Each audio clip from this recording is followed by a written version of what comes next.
week, Mingtong one time said, I want you to set an intention. And I went, I would like to see a recognizable, significant improvement in something with this disorder, something. And I kind of let that go. So, last week, or no, Sunday I think it was, you did a sound healing, organ sound healing. And you asked us to come up with a difficulty that was in the last 3 days or the last 3 months. And I could have picked any number of wicked symptoms for this disorder.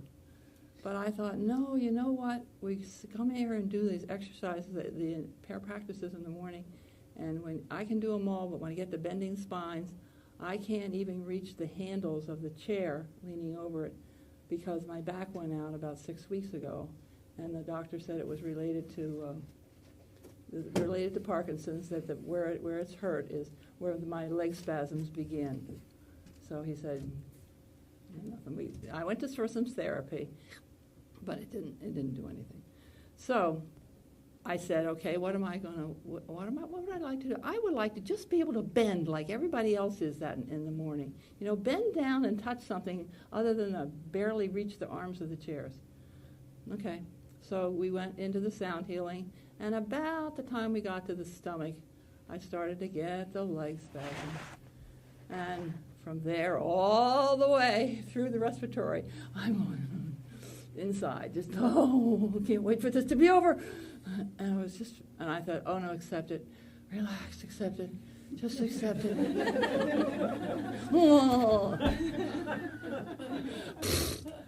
Just have to relax. All right, so we got it done. All right, got up, I can walk around, I'm okay. I'll walk around, forget about it. All right, so I don't know, I wanted something fell on the floor, and I reached down and I went, oh. And I looked outside, and there was Otis. And I ran through the door, and I said, Otis, look at this. Look at me. I said, I could only hold on to the handles. Look, and I put my whole wrist on the whole palm on the floor. Wow. I have never been able to do that in my adult life. It was a bloody miracle. My whole palm was on the cement. It's like, wow. So I had hoped that I felt like that there was hope from coming here, and after I'd been here. It's proof. I have proof that this stuff's going to work, and I have no doubt in my mind. Let's give it time. It's going to be all right. It's indispensable. It's on my way home. It's my way home to freedom. It's a way to feel good again, to feel. And I already feel better, but I want the whole ball of wax. I want to be that. I want to feel like that girl that wore the braids. I don't want to do all the stuff she did. I don't want all the responsibilities, but I like to have her vitality again. So we should. Oh, I'm only going to get there with Qigong. So there's no other path that's going to work. I've tried tons of them. They don't work, but this one does. What brought me here was Janet. I didn't even know what Qigong was. I couldn't do it. I couldn't pronounce it. While I was cooking dinner or washing the dishes, I would hear her in the front room going through her exercises, and it was wonderful. But it didn't interest me. And so I called and said, I'm a caretaker. I'm just going to sit in the back for half price or something other than this. Oh, no.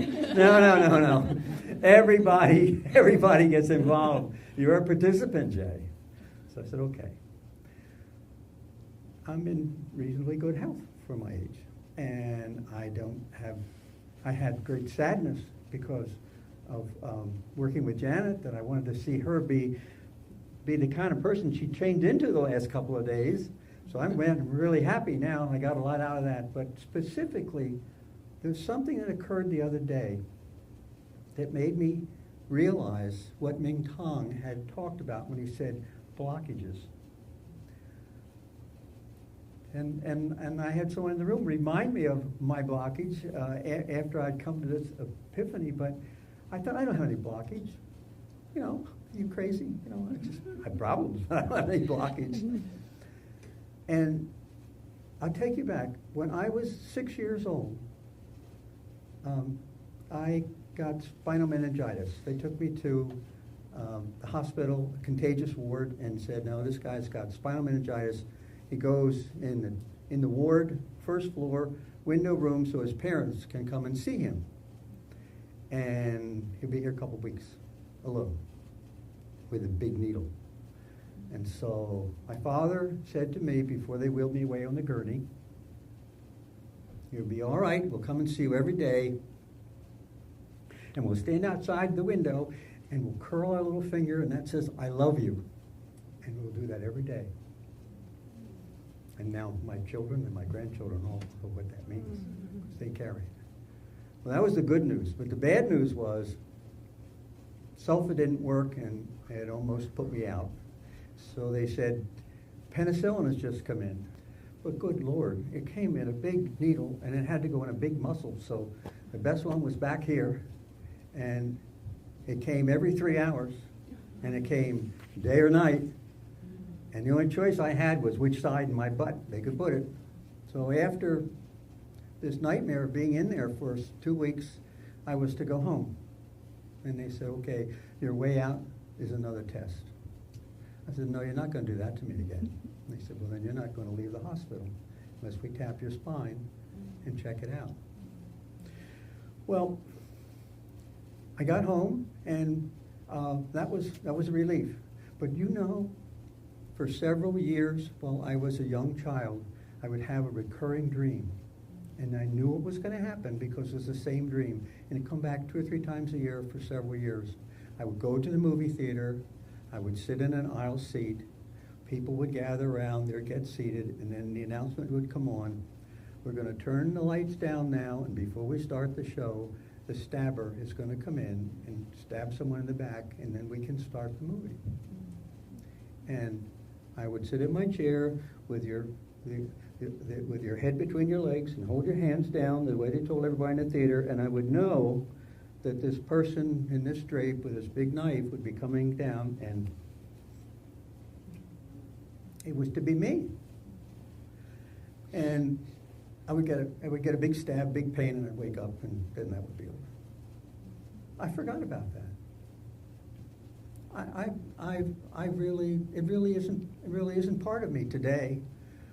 But when you all were doing that silly thing where you put your head between your legs and put your hands on the floor, and I thought, how am I ever going to get there? I would just do what I could and be gentle and bend over. And it came to me that this is a blockage. This is real. This is,